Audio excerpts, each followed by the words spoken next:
We time travel to January 15th, 1997, where a group of 11-8 East Coast Crip gang members, led by Wilbert Pugh, also known as Lil Evil, plotted an ambush on a bus full of Bloods passing through their turf. Little did they know that Corie Williams, a 17-year-old star student at Centennial High School in Compton, would become a victim of this never-ending cycle of violence in South Central Los Angeles. Welcome to No Tears for Black Girls. John Reedberg, award-winning author, is the writer and producer. I'm Samantha Paul, your host. Let's examine the facts of the case.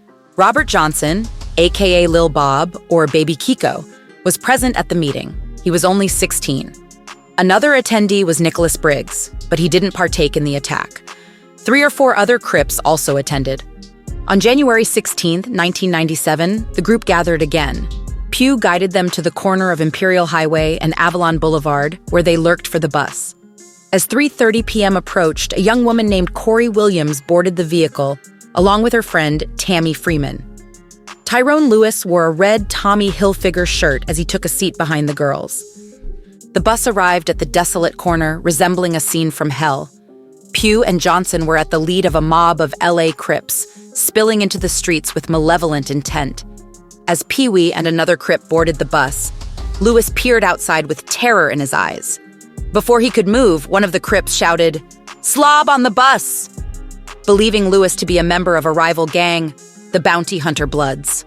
The mob erupted into a frenzy of hatred as Pugh and Johnson marched to the rear of the bus.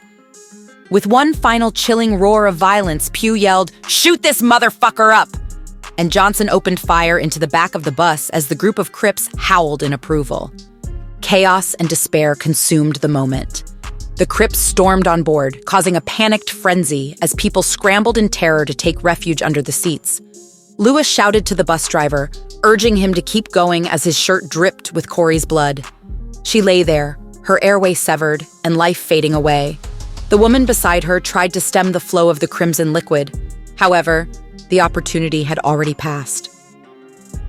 By the time she arrived at King Drew Medical Center, it was too late. Corie had already been declared dead. Freeman was fortunate to only suffer a flesh wound, while Warren Hardy escaped to Milwaukee. The information revealed by Hardy allowed authorities to apprehend Pugh and Johnson Briggs and Randall Amato. The 3 remaining members of the 11-8 Coast Crips were released by authorities due to lack of evidence. They took Johnson and Pugh into custody, bringing the disastrous episode to an end. The authorities released Briggs, but for Amato, Pugh, and Johnson, justice had yet to be served. Charged with murder, the trio went on trial before 2 separate juries. Witnesses lined up, implicating Johnson as the shooter. With suspicion now on Pugh and Amato, they accused the 2 of conspiring together to commit the crime. John Grissom, a high school classmate of Amato's, and Natasha Barnum, Pugh's girlfriend at the time of the shooting, testified to seeing Amato with a group of people at an intersection. Warren Hardy, living less than a block away, was the key witness against Amato. Setting the scene for justice, who would find Amato guilty? The witness took the stand, his voice trembling as he recounted that fateful day. He claimed to have seen a pudgy boy with long hair tied back in a ponytail, lugging a firearm while ambling towards Avalon Boulevard, along with a band of teens, just moments before the gunfire erupted. His description matched that of the suspects. The witness confirmed hearing the shots and seeing the same group fleeing the scene. On the subsequent night, the man reported hearing lively chatter and laughter coming from behind the building. Upon arrival, the authorities found 2 men. But during the trial, when asked to identify the shooter, Hardy drew a blank. The key details had slipped his mind, and he could not recall whether Amato was even present at the scene of the crime. Justice may be blind, but memory is fallible. The courtroom was hushed when Hardy entered, ready to testify about the 11-8 Coast Crips gang members. As the LAPD detective read Hardy's statement, the jury heard he had identified Amato and Briggs as the culprits of the crime. But when Grissom, Barner, and other witnesses took the stand, none could place Amato near the bus or carrying a weapon. Even more interesting, no one ever claimed Amato even belonged to the notorious gang. The defense argued that Johnson had a troubled upbringing and had been in trouble with the law since he was a young child. His father was a ruthless murderer, his mother in jail. It seemed this gang life was tall, he knew. Will it be enough to escape justice? At age 12, Corie was drawn to street gangs and initiated into the 11-8 Coast Crips.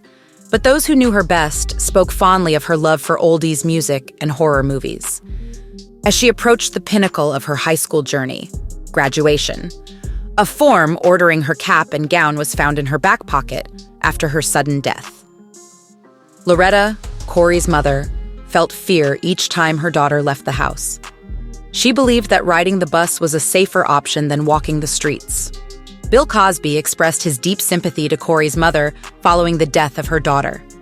This struck a chord with the comedian, as on the same day Corie was slain, Bill's son, Ennis, also fell victim to Mikhail Markasev in an attempted robbery while attempting to fix a tire at the side of a Los Angeles highway.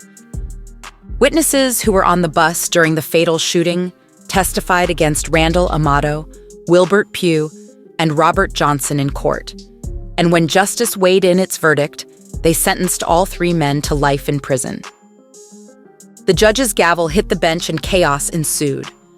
Pugh jumped from his seat to flee the courtroom, only to be barred by the arm of a witness. The defense attorney soon realized that Hardy was a Piru gang member on probation at the time of his testimony, providing grounds for suspicion for his credibility and motive. Amato's lawyer shouted accusations of suppressed evidence against the prosecutor, believing it could have changed the outcome of the trial, only to be ignored. Yet after 15 years of appeals and legal battles, the court overturned Amato's conviction. Loretta would honor her daughter Corie with a scholarship fund as a vow of never forgetting. Love us? Leave us a positive review or rating. Follow No Tears for Black Girls on social media and No Tears for BG on Twitter. Be blessed, be loved, stay safe.